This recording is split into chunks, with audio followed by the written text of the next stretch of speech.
அப்போஸ்தலனாகிய பவுல் அவர் கூடாரம் பண்ணுகிற வேலையை செய்து கொண்டே அவர் அநேக பட்டணங்கள்ல போய் சுவிசேஷத்தை அறிவித்தார். அவர் என்ன சொல்லுகிறார்? இந்த ஒழுங்கை கொடுத்து சொல்லுகிற பொழுது ரோமர் 13வது அதிகாரம் முதல் 3 வசனத்துல சபை மக்களுக்கு என்ன சொல்கிறார்? மேலான அதிகாரத்துக்கு கீழ்ப்படிய வேண்டும் என்று சொல்லுகிறார். எந்த மனுஷனும் மேலான அதிகாரம் உள்ளவர்களுக்கு கீழ்ப்படிய கடவன். ஏனென்றால் தேவனாலே அன்றி ஒரு அதிகாரம் இல்லை. உண்டாயிருக்கிற அதிகாரங்கள் தேவனால் நியமிக்கப்பட்டிருக்கிறது. ஆதலால் அதிகாரத்துக்கு எதிர்த்து நிற்கிறவன் தேவனுடைய நியமத்துக்கு எதிர்த்து நிற்கிறான். அப்படி எதிர்த்து நிற்கிறவர்கள் தங்களுக்கு தாங்களே ஆக்கினையை வருவித்துக் கொள்கிறார்கள். மேலும் அதிகாரிகள் நற்கிரிகளுக்கு அல்ல துர்க்கிரிகளுக்கே பயங்கரமாய் இருக்கிறார்கள். ஆகையால் நீ அதிகாரத்துக்கு பயப்படாதிருக்க வேண்டுமானால் நன்மை செய், அதனால் உனக்கு புகழ்ச்சி உண்டாகும். நம்முடைய பூமிக்குரிய வாழ்க்கையில பல அதிகாரங்கள் இருக்கிறது. கணவர் மனைவி, மனைவி கணவர் கீழ்ப்படிய வேண்டும். அதே போல பெற்றோர் பிள்ளைகள் பெற்றோர் கீழ்ப்படிய வேண்டும். வீட்டில் இருக்கக்கூடிய முதிர் வயதுள்ளவர்களுக்கு கீழ்ப்படிந்திருக்க வேண்டும். சபை என்று சொல்லுகிற பொழுது சபையில் இருக்கக்கூடிய விசுவாசிகள் சபை போதவருக்கு மூப்பருக்கு கீழ்ப்படிந்திருக்க வேண்டும். இப்படி பல அதிகாரங்கள் இருக்கு. வேலை பார்க்கிற இடத்துல மேலான அதிகாரிகள் இருக்கிறார்கள். அவர்களுக்கு நாம் கீழ்ப்படிய வேண்டும், நன்மை செய்ய வேண்டும். அவர்கள் பயங்கரமா பொல்லாத மனிதர்களாக இருந்தாலும் நமக்கு கொடுக்கப்பட்டிருக்க வேலையில உண்மையாக இருந்து தேவனுக்கு கீழ்ப்படிய வேண்டும். உண்மை உள்ள மனுஷன் பரிபூர்ண ஆசீர்வாதத்தை பெற்றுக் கொள்வான். கர்த்தர் நம்முடைய இருதயத்தை பார்க்கிறார். அப்ப எல்லாவற்றிலும் ஒழுங்காக கிரமமாக தேவனுடைய வார்த்தையின்படி நாம் நன்றாக வாழ்வதற்கு ஆண்டவருடைய வார்த்தை போதிக்கிறது. எபேசியர் 6வது அதிகாரம் முதல் 3 வசனத்துல அங்கே கர்த்தருடைய வார்த்தை என்ன சொல்லுகிறதா? பிள்ளைகளே, உங்கள் பெற்றாருக்கு கர்த்தருக்குள் கீழ்ப்படியுங்கள், இது நியாயம். உனக்கு நன்மை உண்டாயிருப்பதற்கும் பூமியிலே உன் வாழ்நாள் நீடிப்பதற்கும் உன் தகப்பனையும் உன் தாயையும் கனம் பண்ணுவாயாக என்பதே வாக்குத்தத்தம் உள்ள முதலாம் கற்பனையாயிருக்கிறது. 10 கட்டளை இல்ல, ஆண்டவர் வாக்கு பண்ண கட்டளை. இந்த பூமியில நன்றாய் இருக்க வேண்டும் என்றால் உன்னுடைய பெற்றோருக்கு கீழ்ப்படிய வேண்டும் என்று சொல்லுகிறார். இது தேவன் நம்மை ஒழுங்குபடுத்துகிறார்.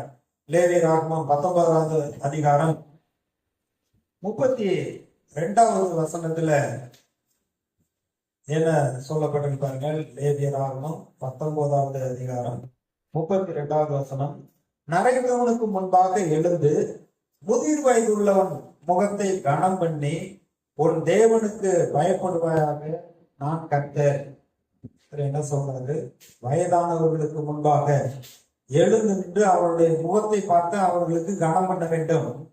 நீங்க குடும்பத்துல வீட்டுல வயதானவர்கள் இருந்தாங்கன்னா அற்பமாக கேவலமாக அவர்களை திட்டுகிறோம்.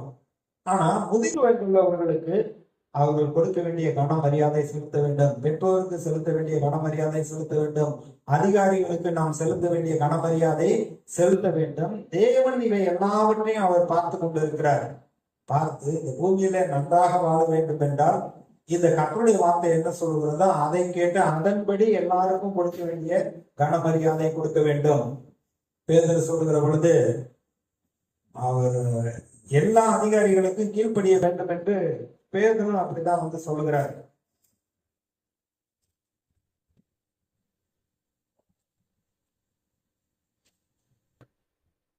ஒன்று பேதுரு 2வது அதிகாரம் 17வது வசனம். எல்லாரையும் கனம் பண்ணுங்கள், சகோதரத்தில் அன்பு கூறுங்கள், தேவனுக்கு பயந்திருங்கள், ராஜாவை கனம் பண்ணுங்கள். வேலைக்காரரே, அதிக பயத்துடனே உங்கள் எஜமான்களுக்கு கீழ்ப்படிந்திருங்கள். நல்லவர்களுக்கும் சாந்த குணம் உள்ளவர்களுக்கு மாத்திரமல்ல, முரட்டு குணம் உள்ளவர்களுக்கும் கீழ்ப்படிந்திருங்கள். சொல்லப்பட்டிருக்கு, அவர் ரொம்ப அன்புள்ளவங்க, சாந்தம் உள்ளவர், அவர் கீழ்ப்படியலாம். அவர் கொஞ்சம் அகமதியா பேசுவாரு, அதிகாரத்தை தவறாக பயன்படுத்துவார், அவர் கீழ்ப்படிய கூடாது அப்படின்னு இல்லை. ஆனா அப்படி கீழ்ப்படிய வேண்டும் என்று சொல்கிறார். அப்படி கீழ்ப்படுகிற பொழுது என்ன நடக்கிறது? அடுத்த வசனம் என்ன சொல்றாருன்னு பாருங்க. ஏனெனில் தேவன் மேல் பற்றுதலாயிருக்கிற மனசாட்சி நிமித்தம் ஒருவன் அநியாயமாய் பாடுபட்டு உபத்திரவங்களை பொறுமையோடு சகித்தால் அதுவே இறுதியா இருக்கும். அதுதான் தேவனுக்கு மகிமை செலுத்தக்கூடியதா இருக்கிறது. அப்ப நாம் ஒழுங்கோடு சரியாக இந்த பூமியில தேவனுடைய பிள்ளைகள் என்று சொல்லிக் கொள்ளுகிற விதமாக நடந்து கொள்ளும்படி இந்த கர்த்தருடைய வார்த்தை நமக்கு ஒழுக்கத்தை கற்றுக் கொடுக்கிறது. நீதியாக, பரிசுத்தமாக, உண்மையாக கீழ்ப்படிந்து நடக்க கர்த்தருடைய வார்த்தை நமக்கு கற்றுக் கொடுக்கிறது. அது மிகுந்த பலனை கொண்டு வரக்கூடியதாக இருக்கிறது. ஐந்தாவது, இந்த உலகத்துல பலவிதமான பிரமாணங்கள் செயல்படுகிறது. இதை புரிந்து அறிந்து செயல்பட வேண்டும். ரோட்ல இடது பக்கம் போகணும், வலது பக்கம் போகணும்னு கரெக்டா எழுதி போட்டிருக்காங்கன்னா அதை ஃபாலோ பண்ணி அதன்படிதான் நம்ம செய்ய வேண்டும். ஒருவேளை கார் ஓட்டக்கூடாது, டூ வீலர் ஓட்டக்கூடாது என்று ஒரு நியமம் இருக்கிற பொழுது அதை கடைபிடித்து நாம் நடக்க வேண்டும். இப்பொழுது இருக்க சூழ்நிலையில கொரோனா வியாதி நம்மை தாக்காமல் இருக்க வேண்டும் என்றால் முகக்கவசம் போடணும் என்று சொன்னால் கண்டிப்பாக போட்டுக்கொண்டுதான் போக வேண்டும். இல்ல ரோட்ல கையில டூ வீலர்ல போறோம் அப்படின்னா ஹெல்மெட் போடணும்னா கண்டிப்பாக போட வேண்டும். இப்படி சமுதாய சட்டம், அரசு மக்களுடைய நலனுக்காக ஒரு சில சட்டங்களை போட்டிருக்கிறது என்றால் அதற்கு கீழ்ப்படிய வேண்டும் என்று வேதம் சொல்லுகிறது. ஆதியாகமம் 8வது அதிகாரம் 21, 22வது வசனம். சுகந்த வாசனை கர்த்தர் முகர்ந்தார். அப்பொழுது கர்த்தர், இனி நான் மனுஷன் நிமித்தம் பூமியை சபிப்பதில்லை. மனுஷனுடைய இருதயத்தின் நினைவுகள் அவன் சிறுவயது தொடங்கி பொல்லாததாய் இருக்கிறது. நான் இப்பொழுது செய்தது போல இனி சகல ஜீவன்களை சங்கரிப்பதில்லை. இந்த பகுதியில என்ன சொல்லுகிறேன், அதற்கு முன்பு 6வது அதிகாரத்திலிருந்து 6, 7, 8 அதிகாரத்துல ஒரு சம்பவம் நடக்கிறது. நோவா காண்டத்திலே ஜனங்கள் பழுகி பெருகி பூமியில நிறைந்திருந்தார்கள். ஆனால் தேவனை குறித்தோ தேவனுடைய வார்த்தையை கேட்டு அவருடைய சத்தத்தை கேட்டு கீழ்ப்படிய வேண்டும் என்ற மனம் இல்லாமல் மனம் போன போக்கிலே கண்டதை காட்சி கொண்டதை கோலம் என்று சொன்னது போல தேவனற்றவர்களாக, அக்கிரமக்காரர்களாக, பாவிகளாக, அவர்கள் இருதயத்தின் நினைவுகள் நித்தமும் பொல்லாததாக இருந்து பொல்லாத காரியங்களை சிந்தித்து அப்படி துன்மார்க்கமாய் ஜீவித்ததுனால மனுஷனை உண்டாக்கினதுக்காக கர்த்தர் மனஸ்தாபப்பட்டார். ஆகையினால பூமி முழுவதையும் வெள்ளத்தினாலே அழித்து போட்டு விட்டார். ஆனா தேவன் இந்த பூமியை பார்க்கிற பொழுது நோவாவுடைய கண்களில் கிருபை கிடைத்தது. ஆனால் கர்த்தருடைய கண்களில் நோவாவுக்கு கிருபை கிடைத்தது. தேவன் நோவாவை பார்க்கிற பொழுது அந்த துன்மார்க்கமான ஜனங்கள் மத்தியிலே இந்த நோவா உத்தமனும் நீதிமானாக இருந்தான். தேவனோடு சஞ்சரித்துக் கொண்டிருந்தான். குறிப்பிட்ட வேலையில தன்னை மூடி பரலோகத்தை நோக்கி வானத்தையும் பூமியும் படைத்த கர்த்தரை நோக்கி அவன் வேண்டி அவரோடு ஐக்கியமாயிருந்தான்.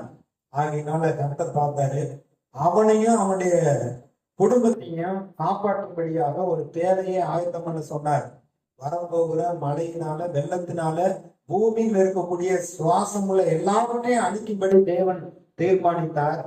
ஆனால் நோவாவை அவனுடைய குடும்பத்தை காப்பாற்றும்படி ஒரு பேரையை ஆயத்தப்படுத்த சொல்லி பூமியில் இருக்கிற எல்லா ஜீவன்களிலும் சோடு சோடாக 2 2ஆக ஆணும் பெண்ணுமாக அவைகளெல்லாம் அந்த பேழைக்குள்ளே வைத்து அவர்களை காப்பாற்றுகிறார்.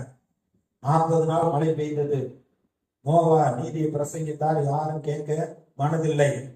ஒரு பெரிய அழிவு வரப்போகிறது, வெள்ளம் வரப்போகிறது, எல்லாம் மறிக்க போகிறீர்கள், ஆனால் நீங்கள் மனம் திரும்புங்கள் என்று சொன்ன பொழுது பூமி உண்டான நாள் முதற்கொண்டு வானத்துல இருந்து அப்படி மழை வந்தது மாதிரி அதுவரையில அவர்கள் பார்க்காததுனால அவர்கள் பரியாசம் பண்ணினார்கள், நிந்தித்தார்கள், நோவா சொல்வதை ஏற்றுக்கொள்ள மனதில்லாது இருந்தார்கள். ஆனா கர்த்தருடைய வார்த்தையை கேட்டு மழையே பெய்யாத அந்த பூமியில தரையில அவர் ஒரு பெரிய பேழையை கட்டினார், கப்பலை கட்டினார். எல்லாரும் கேலி பண்ணாங்க, பரியாசம் பண்ணாங்க. ஆனா நோவா சொன்னது போல அங்கே மழை வருகிறது.